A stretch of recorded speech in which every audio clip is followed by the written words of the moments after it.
So I want to welcome Hussein Al-Rammahi with MizanMe. Thank you so much. Good morning, everyone. My name is Hussein. I am the founder of MizanMe. This is an app generated to help people to overcome their anxiety and depression with personalized AI-generated songs. I actually came up with the idea just for me personally because I relocated from Germany a year ago to the United States. And during that time, I faced a lot of mental health challenges. And I wanted something that would be able to help me to overcome those hard days where I had to survive, basically. So let's talk about the problem. And I discovered that the problem is way bigger than I was expecting because I thought I'm having a small problem and it's just a me problem. But I discovered that around 1 billion people worldwide are suffering from mental health disorders. Let it be, for instance, anxiety, depression, ADHD, and so on. At the beginning of this year, the World Economic Forum has escalated the entire topic around mental health. They are saying it's not a health issue anymore. It's basically an economic emergency. So this also displays the relevance of the entire topic. This definitely is also visible at the number shown here. We have around 1 trillion US dollars yearly that are generated through loss. This is the loss that has been basically not generated because, let's say, of the lack of productivity or the lack of motivation, or maybe people not even showing up at the job because they don't feel well. This equates also to the days that we lose yearly, which are around 12 billion days in loss yearly. What does this mean for the USA? We have around 280 billion US dollars in loss just in the United States because of mental health issues.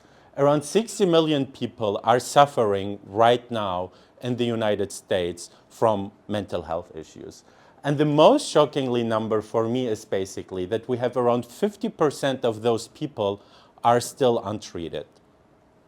The two biggest reasons are the lack of confidence in the mental health system, and the second biggest reason is the lack of knowledge, easily. A lot of people don't know what exists out there, and they have no idea how to overcome and who to talk to. Another research basically supported my entire idea to go online and talk more about MizanMe, because the research has shown that around 35% of people from 10 different countries, English-speaking different countries, prefer to help themselves instead of seeking professional advice. And honestly, I feel the same. I'm one of those 35%. Unfortunately, no wonder, because the shrink has kind of a really bad branding, unfortunately, and a lot of people don't seek this kind of advice. So what did I do? I wanted something that is really easy to use, that helps me at the prompt, basically, to overcome the moments and the hard time that I'm having, that gets to know me better and better while I'm using it, and that helps me to focus on my mental health. Basically, in 3 really easy steps, I can describe the app MizanMe. You would actually have to enter your emotional feelings, to choose the preferred mood you would like to get into, and transition and enjoy. Some people of you might be asking, well, we do have AI providers that generate music for me, so what's the difference? Why should I use MizanMe? Well, the first thing is, as I said, MizanMe is already focused to help you to focus on your mental health. The second thing is, you don't have to be a prompt master to use MizanMe. You can generate a song maybe within 2 minutes, whereas if you would be prompting with an AI to generate a song, you would have to explain how you feel, explain the current mood, and also ask what you are looking for. But let's be honest, if you are suffering right now, you might even not be focused enough to actually know and understand what the problem is and where you are coming from, right? Let's talk about the market opportunities before I show you a really quick demo about the app. We had, unfortunately, a small copy-paste problem. However, the 5 billions, I'm trying to focus at the very last 5 billions, and I don't know if you can read it or not. It's the music therapy market. So I'm being very pessimistic, and if I would just focus on the music therapy market instead of the mental health app market, we would have an increase of 10 billion US dollars from today by 2032. So within 7 years, the market might have an increase of 10 billion US dollars. Also, looking at the entire mental health app market, as of now, there is of course, a lot of solutions, but as of now, there is no solution that helps you and generates personalized music for you at the same time with verbals and landscape. We do have soundscapes like Spirit-Tune or Andal that generates AI personalized melodies basically for you, but there's nothing out there that helps you with the lyrics and the verbals as well. And I personally, I can definitely relate with the verbals. It does much more with me personally to listen to the verbals. I can stay with the song maybe for 1 or 2 weeks, just knowing how much motivating it is, how much pushing, like how it pushed me forward, and how, of course, affirmative the entire song is. Looking at the product demo, I actually meant to record it for you guys, but I was unfortunately in a hurry, so these are screenshots that are already a little bit outdated, and I tried to focus at the main feature, which is actually to have the daily check-in and to start your journey to generate the song. So from there on, we have 5 different questions that the user would be asked, and the user can choose either way to opt in the answer or to choose to type basically the answer that he would like to give. And we have added this in every page. So nowadays the user don't have to opt it in. He also can decide to type down however he would like to feel and to communicate much more with the app. After those 5 steps and 5 questions, a song is being generated. At the beginning, we also have a pre-page of the song where the user gets a small inspiration as well and a small reminder, of course, depending on the answers he gave us earlier. At the same time, as I said earlier, as more often the app would be used, as much better the AI is basically getting to know you and as much better the songs would be. Of course, at the end of the day, this is the most important page. We want definitely listen to the song and to enjoy our music. I know it's not a sales pitch. That's why I'm showing you a different roadmap, and I'm hoping you guys could challenge me later on my roadmap and tell me how you think about it. The idea is basically, we have right now around 100 users in beta, and the idea is to increase it to around 1,000 beta users. At the same time, we started right now to at least create the marketing and the branding strategy. Of course, we are preparing ourselves to get ready to launch the app, and I would say collaborations are always really nice and wonderful. The call to action is also really easy, I hope. Please feel free to give me any kind of feedback. This is the first time for me presenting MizanMe in public. Feel free to give me any feedback, any insights or ideas you guys might be thinking of that I may be not aware of. As I said, I'm new in the United States, so there is maybe something that I have no idea about right now. Of course, as well as some contacts or maybe funding opportunities or any kind of grants that you guys could think of. This is my last slide. So thank you so much, first of all, for your attention.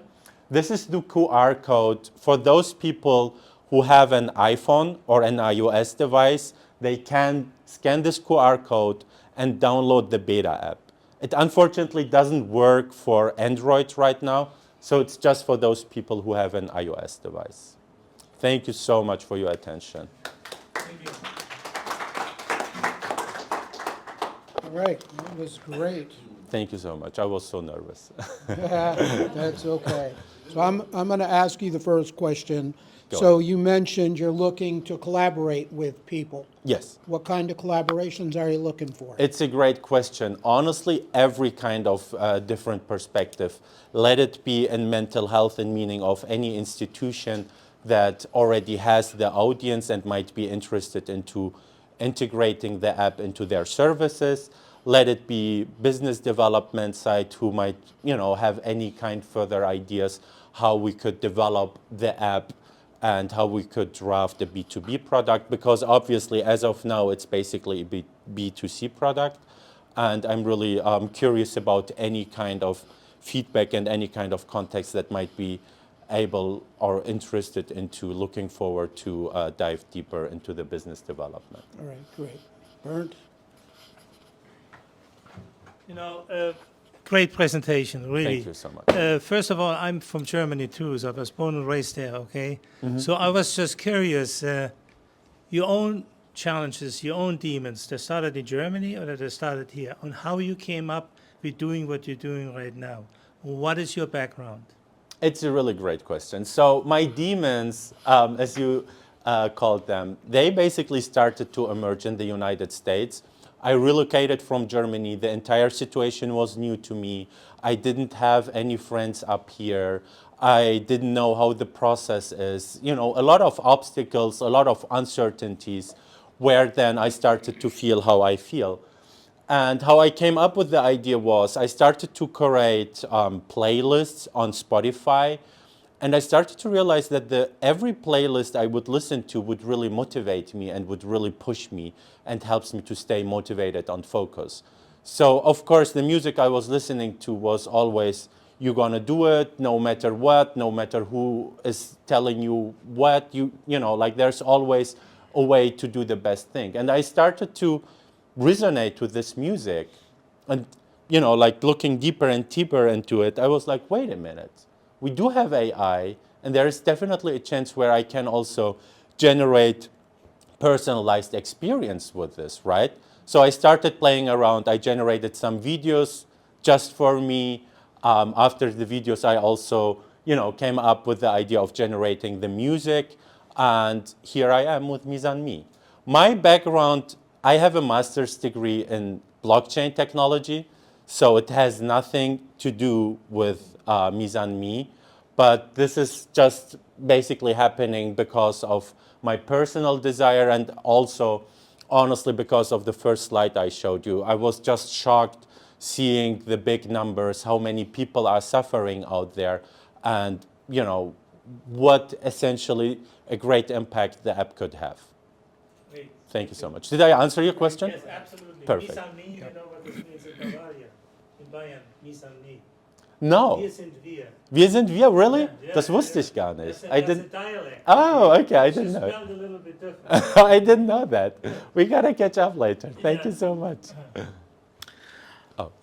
Thank you for the presentation. My question is, what's your revenue model, and how do you structure your pricing? And I also went to it sends to somewhere else. It sent me to the test flight, Yes. Excuse me. So and it sent me to the test flight, and there are 766,000 ratings, and it says it was developed 4 years ago. this is Test Flight. So Test Flight is basically the Apple Store for beta apps. Oh, app. So you have to download the Test Flight app, which is the Apple App Store basically, and from there you would be led to be able to download the app MizanMe. But I didn't answer your question. Revenue model Right. and your price structure, and how did you come with those numbers? So I'm not there yet, quite honest. The revenue model, I think it's going to be a subscription model, and most likely covered by the amount of songs you would be able to generate, let's say, a week or by a month, and at the same time, in the future, of the AI model which is going to be used. So what have you done to validate the theory or hypothesis behind this app? I'm still at the validation. I'm still trying to, that's basically also one reason why I would like to get the feedback from here, but also to connect with other people. Have you found research papers that support what you're saying? Well, yeah, I mean,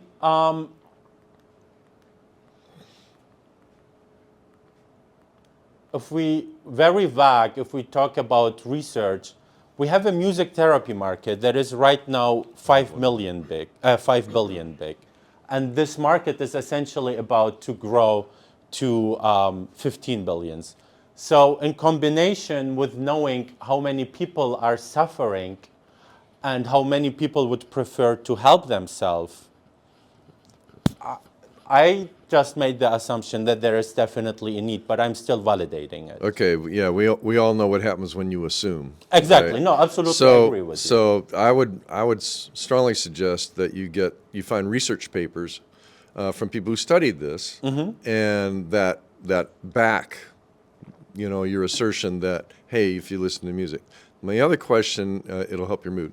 My other question is, how are you going to do this without interfering with any legalities with regard to licensing music and things like that?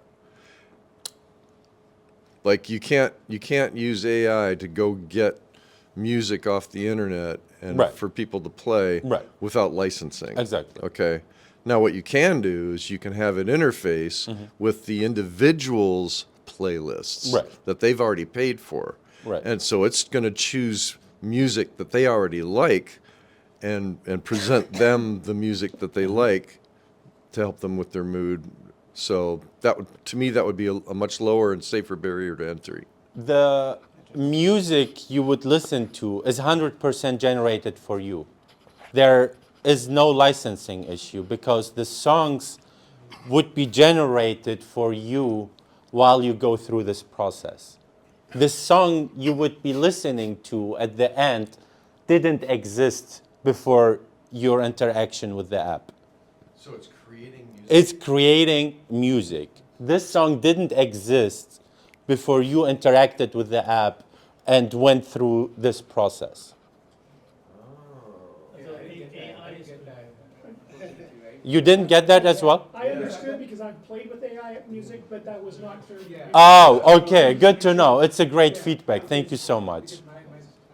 Okay, great, good to know. So if you go through here, you don't show the script being written, you don't show the Right. progress bar of the song being created.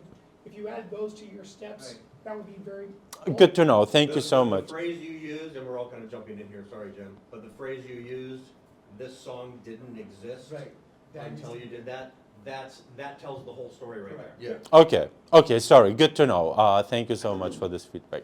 This is one of the biggest problem in the world, bar none. It's taboo. Nobody wants to talk about it. I think you are hitting right on. This is one of the best presentation on this subject presented by anybody that I know of. Okay.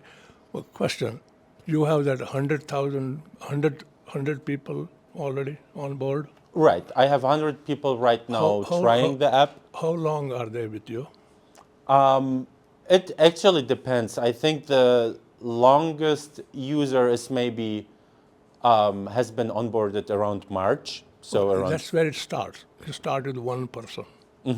Then you become 100, then become 1,000. That's how you start. Right. Don't jump on it. I think that you are doing the right thing, right way. I want to spend some time with you. I have quite a few people working on this subject, a lot of different ways all over the globe. So I'm interested in, I want to help you out, okay? Thank you so much. All right, perfect.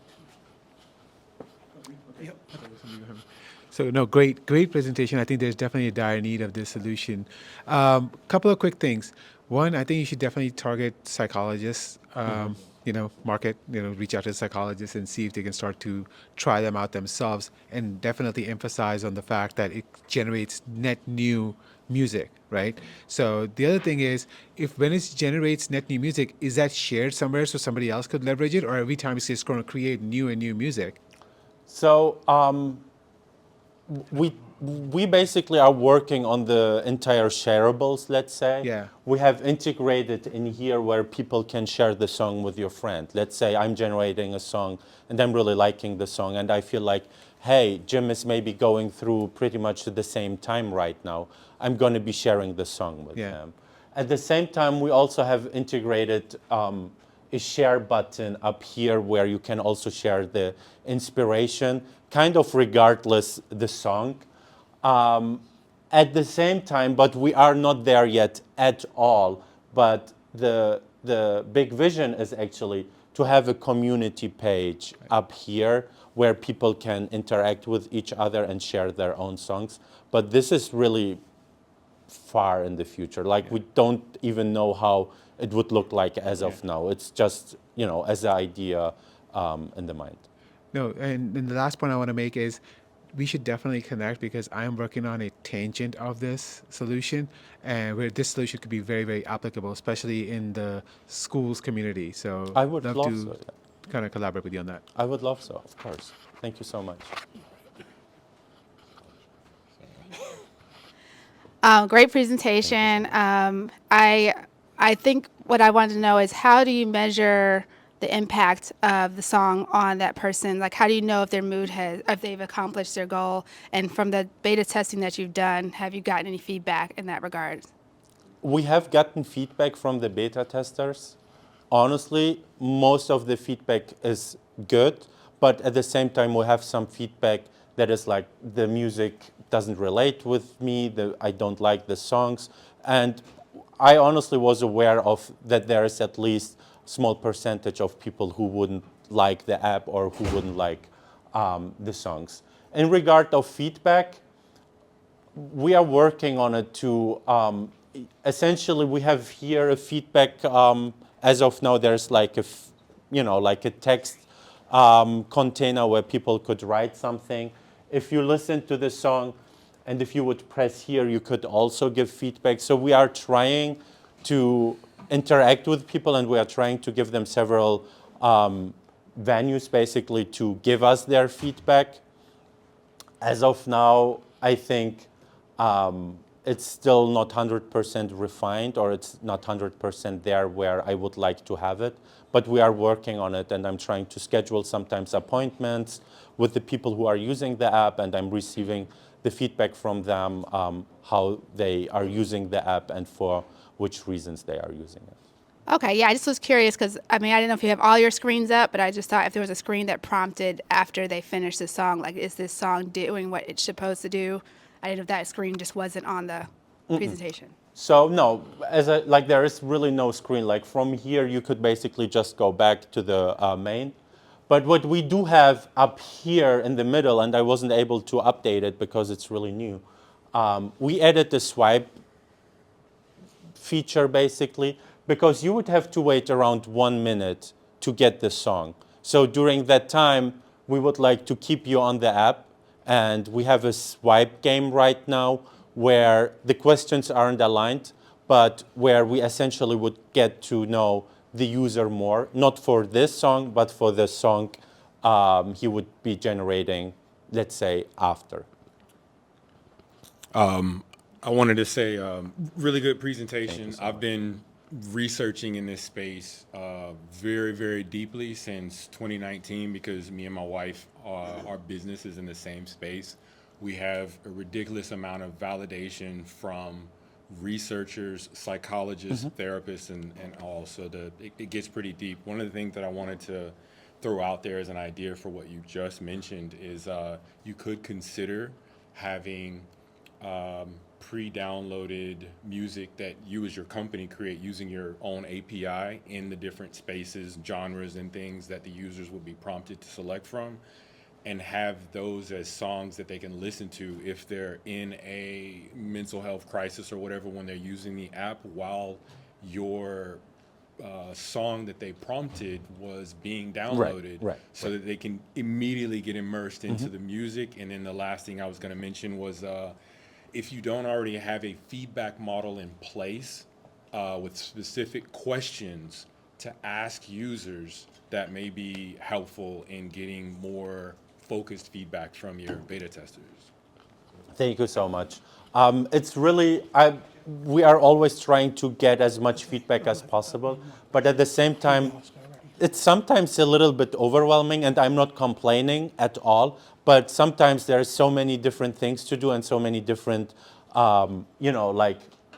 different ideas and different settings and different features. It's kind of sometimes hard to focus on one thing or to be able to process everything and then to jump into the next feature.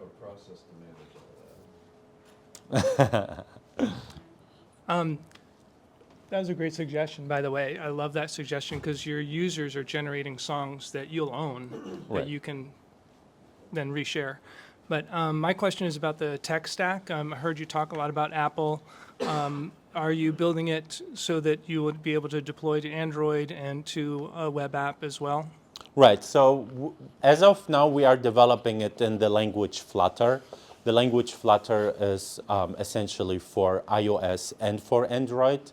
But the problem is for the Android version, it's there. You would basically, as of now, to use it as a beta, you would have to download the package and then to install it on your phone. So most likely no one would do this because I honestly wouldn't do it by myself. It's like, I don't know what's going on. Maybe there is, any kind of security issue. But they don't offer, let's say, a beta Play Store or a beta App Store, basically. And that's why we decided to start with Apple, because we do have the opportunity with Test Flight to give people access to try the app, still knowing and understanding it's a beta. It might crash sometimes.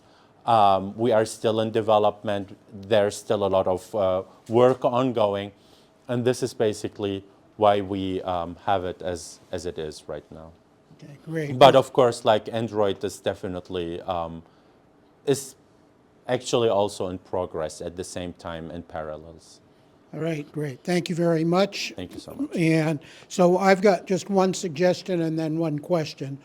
So when you were on this slide initially, you had made the comment, well, this is really outdated, but, so knowing that this is the first time you've presented this, that's kind of negative to the audience. So what you would want to get yourself kind of more in the habit of saying is, we're constantly upgrading, or we're constantly looking to improve. And that's kind of why I'm here, is because the impression to people is if you say, well, this is, Okay. right? You understand Makes where I'm sense, coming yeah. from? Thank you so much. So the last question is, how can we, as the Orlando community of 1 million cups, help you most? Really, the feedback you gave me is already a help. The other help would be download the app, try it out. Feel free to use this email address or my phone number to reach out to me. Give me any kind of feedback. This is the biggest help for me. Of course, as well as if you have, if you know somebody who would be interested into using the app, feel free to share it. Feel free to interact with it as much as possible. Thank you so much. All right.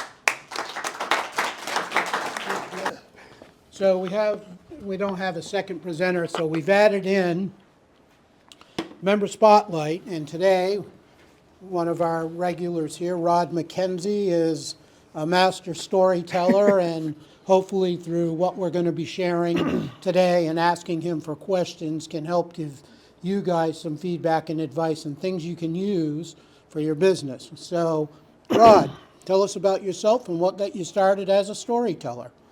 I was born in Portland, Oregon. Is that enough? Yep. That's Okay. it. I grew up in Oregon, lived way too long in Utah, been here for about 4 years in Florida, the Orlando area.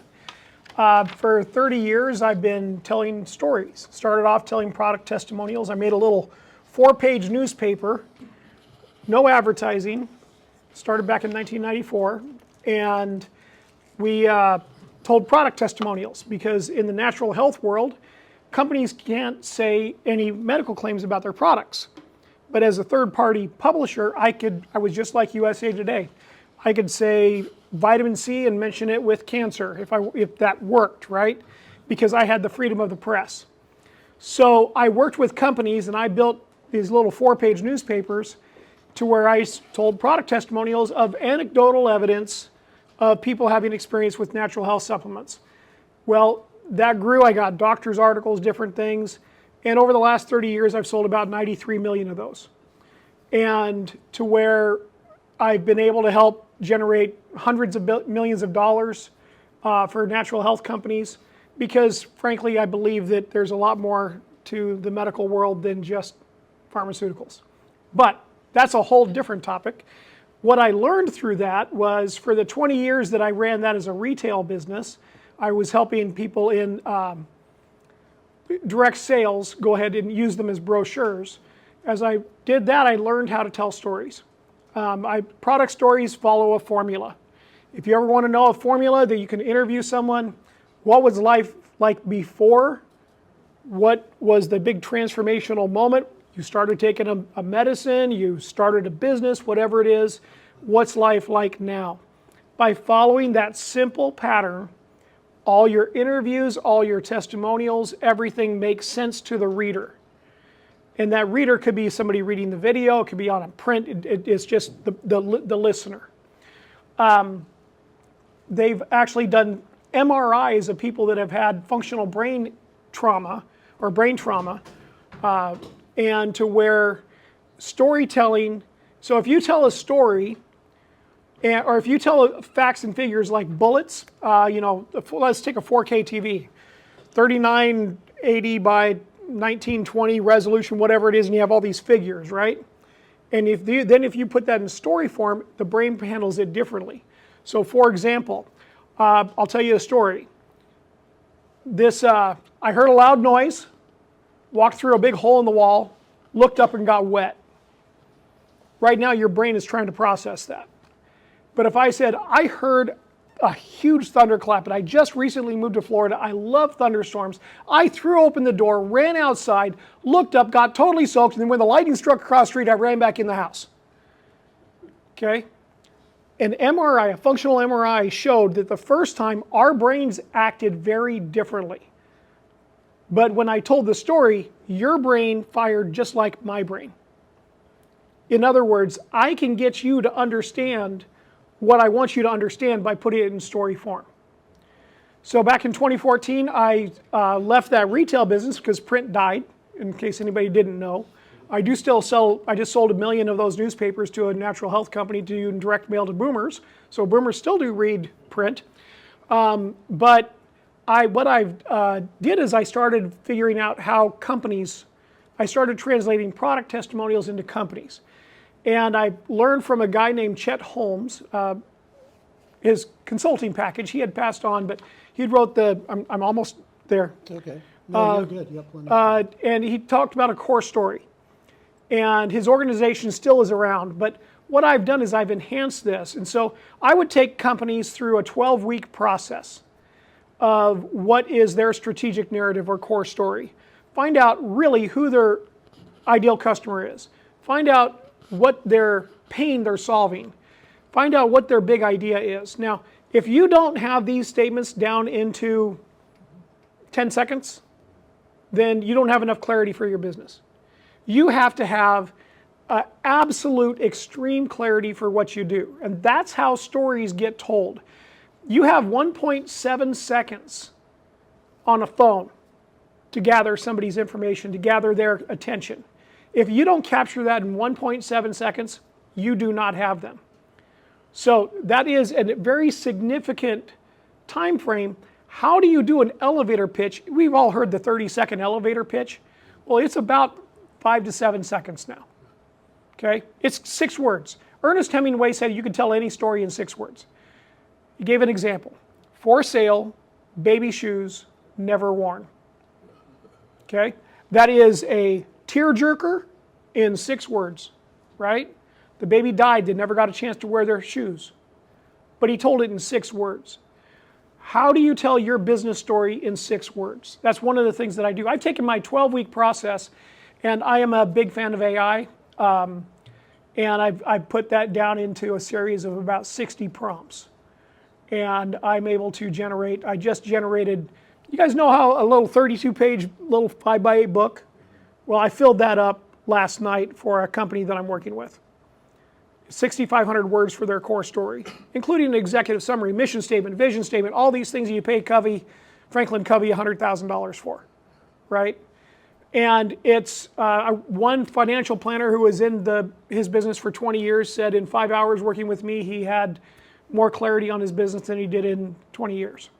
So getting extreme clarity makes a huge difference. Now, I've worked with small businesses for 30 years. 2 years ago, I was giving a presentation at 1 Million Cups in St. Pete, and a guy was in the audience, and he, I showed him what I did. I said, hey, if you want this, go ahead. You could get a couple $100 off my program. So I went ahead, even though it wasn't supposed to be a sales pitch. It's the only product I've ever sold 1 Million Cups. I presented it. I've been cutting 1 Million Cups for 11 years now. And ended up, he has a company. He makes TV frames for the Frame TV by Samsung. Since I have not worked in corporate America since July of 1996, and now I'm the marketing director and run all the marketing for a $35, $40 million company is what we should do this year. We grew at about 30% last year, and this year we're spurring to grow even more. And I've learned that the impact that it has on a small business is just as dramatic as it has on a big business. And one thing that we learned that I've been trying to get them to use my core story in the AI custom GPT that we created for them. And all of a sudden, we had one instance and everybody saw the big difference that it made. So now everybody's adopting it. I'm working with 6 different agencies, SEO, Amazon, Google. We spend about $4 million a year in ad spend. So I've taken this working with small businesses, which I've been working with, I put it into a medium business. And we've put the storytelling into effect. And now we're bringing AI into all of that. Sorry, Eric. Eric writes blogs for me. Okay, so I mean, I firmly believe that we're not going to ever get rid of humans until we do. And like what Google Veo just did to the film industry is that's going to, sorry about the video guys, but I mean, it's coming. I'm going to fire my content agency that I spent $3,000 a month on and turn it into an AI video and still content agency, hire one person for a fraction of the money. And that is the reality of it. So I've learned that AI and storytelling, people would think, oh, AI is going to take that over. Yes, but no. Because if you use AI, like I was going through and generating a video on Zeely, if you've heard of that, or on HeyGen, and you have this much context, or I was using Divi on a WordPress site, and I get this much context for them to go out and build my site for me. I have 6,500 words in my core story to get the full brand story about my company. You can't do that transactionally on these small apps. It doesn't work. You've got to have, it's got to be a process, as Rupert loves processes. So AI is here. We got the least amount of involvement that we'll ever have the rest of our lives. And we are, storytelling is incredibly important. You need to have your own personal GPT, put your personality tests, put your roles, your goals, your values in that AI. This is how I do storytelling now. And I can process, and now I can process a core story because of my knowledge of it, because I know I'm a formula guy. I've got a computer science degree, so I got to have everything in analytics and algorithms and everything. I can tell a full core story in about an hour for a company that used to take me 12 weeks. So. And we sat down for a cup of coffee 2-3 months ago, maybe. Yep. And I was talking with Rod, and I said, I'm really kind of messing around with social media, and what's this avatar thing all about? How does that work? And he goes, let me show you. And literally in about 10 minutes, maybe 15 minutes, he spit out 34 different avatars of people in the space of what I want to approach. And I mean, I'm reading through this and I'm going, this is like cheating. I mean, it gives you all the information that you need. Now it's how do you take that information and how do you create that avatar and how do you use that information to target that particular person. So like if it was a single mom with kids, what are her pains? What probably type of work is she doing? I mean, literally an entire demographic. It's amazing. Yeah, that's the whole thing is that, when I go through and create an ideal client, I go through 23 prompts to create an ideal client. The research that I used to do to have to get to do that, it would take me a month to create that ideal client with 4 2-hour interviews with one of my clients and going down and then going back and doing research on top of each of that. Now I have, with AI, I can generate micro personas. So if you have a business and you're selling Gary Vaynerchuk, everybody heard of Gary Vaynerchuk? If you haven't, you really need to. With his ad agency, $350 million independent ad agency, they create dozens of micro avatars. And then they'll go out and they'll test on social media, they'll test selling ads to each one of those micro avatars. And pretty soon they'll get a big generation of it. As a small business, you don't have the money to do the testing on social media, especially since Google is this black box and Facebook is this black box. They want to control everything. Oh, our algorithm will do this and our algorithm, well, yes, it's good, but it costs, it's going to cost you $5,000 to run a test and to get an avatar right on Facebook. And Meta's return on ad spend is horrible, okay? If you want to advertise on Meta, do it for branding. Don't count on anything else. And I spent $100,000 last month on Meta. So understand that that we're not in that game. I understand the game quite well now. But the micro avatars, you need to know who your ideal client is. An avatar is your ideal client, right? You need to have an understanding of who your ideal client is. If you don't, then you are throwing stuff at the wind and you have to niche down. Do not think that, my product works for everybody. If you don't niche down, advertising is completely useless. Completely useless, because you're just depending on the advertising gods to make everything work for you, and frankly, they're not that kind. Well, they are. They love money. They love money. And don't get me started on Google's advertising. Okay, So, perfect. You've answered like about 8 questions. awesome. So let me ask you this one then. So if you could go back in the past and talk to your past self from where you are today, what sort of advice would you give yourself before starting? Run, don't cry. Okay? I have been someone who has been very hesitant to pull the trigger on things over the years. And I have learned one of the biggest blessings of working with the company that I'm with now. It's called Frame My TV, or Deco TV Frames, if anybody wants to know. And is the owner, he started his business in 2006. In 2002, he put up a plasma TV and put the plug on the wall at the wrong spot. So he made a frame to go around the TV and to cover it up. And people kept saying for a few years, hey, that's really cool, that's really cool. And then he said, well, why don't I turn this into a business? And so he was, from 2006 to 2019, it was good, but every single, he did the motorized artwork that comes down across the TV and stuff like that. He was doing $800,000 to $1 million a year. Some years he got contracts with the Wynn hotels in Vegas and different things. But every order was custom. And people started talking about the Frame TV by Samsung. It turns into art when it's powered off. One of the coolest things. People come into my living room and I take the frame off. Literally takes 2 minutes to install. Pull the frame off and they go, what? Because it looks like artwork. I had a Van Gogh Starry Night on my TV. You know, with a frame, it's a beautiful champagne-colored frame. It just, it completely transforms. I like it. Can you tell?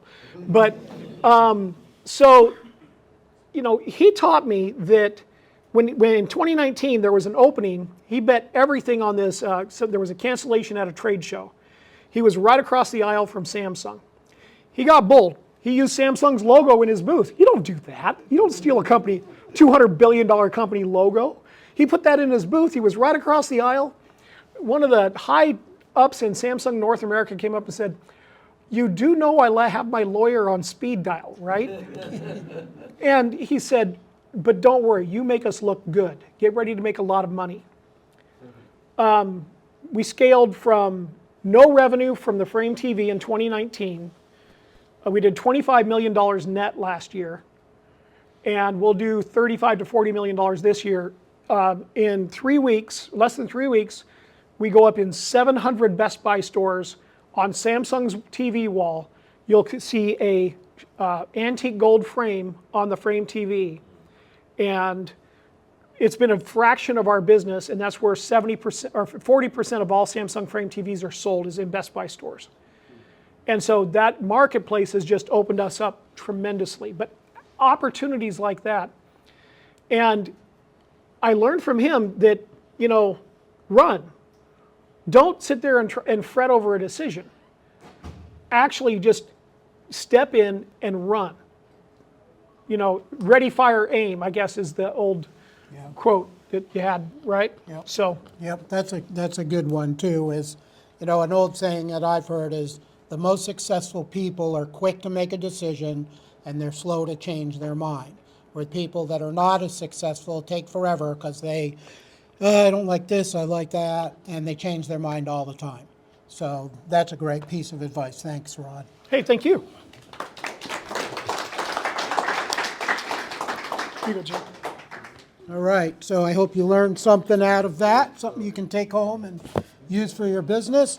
These are our sponsors here that help support us and work with us, Donut Central, Peter with Salai Coffee, Future Funders, and then the Tech Hub Orlando, which is where we were, and some of the companies that are housed here. These are some of the other sponsors, Kirkendall Insurance, Orlandopreneur, Tim, Driven Video, Driven Digital. Stoic Dan helps us with some of our online marketing and things. Dan Swanson, the real estate detective, and then myself with the Elefat Agency and Legal Shield.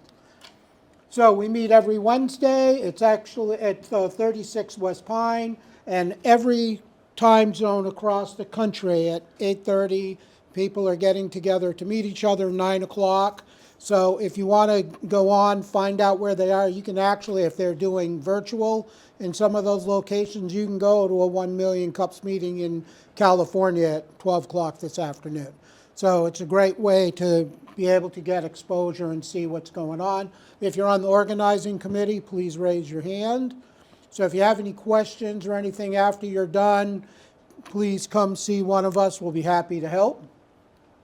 Connect with someone here, find a local coffee shop, have a one-on-one, get to know each other like you and the guy back here. Yeah, said you guys, yeah, right behind you, said you needed to talk to each other. So attend, apply, and prepare yourself and then present. So it's pretty easy to do. You're going to go online, you're going to use this website that will help you sign up. We'll get a notification of that, and then we'll connect with you, put together, we have a rubric that we use that'll give you an idea of how your presentation should flow, which, by the way, you did a great job today for being a first time. And then we'll coach you through that and help make sure that you're comfortable with what you're doing, that it's not too long and you get the information. And why do you want to do that? Because you get exposure. You have marketing and brand awareness here. You get practice and feedback, right? Now you got feedback, you feel better, you feel you grew some, right? Create strategic partnerships, which is a big thing people don't think about when they're out networking. They have this mindset of, who can I sell to? What can I do? Networking is all about how can you grow? Who can you meet that you can help them and they can help you. So it's the old Zig Ziglar adage, right? If I help enough people get what they want, I can get everything I want in life. And that's really a good mindset to keep in mind. Networking experience, and then of course the website to go. So I'll see you guys next week in 166 hours, 9,990 minutes, or 599,400 seconds. And if you didn't get a chance to sign in, please sign in, and I'll leave you with our closing thought for the day. Have a great week.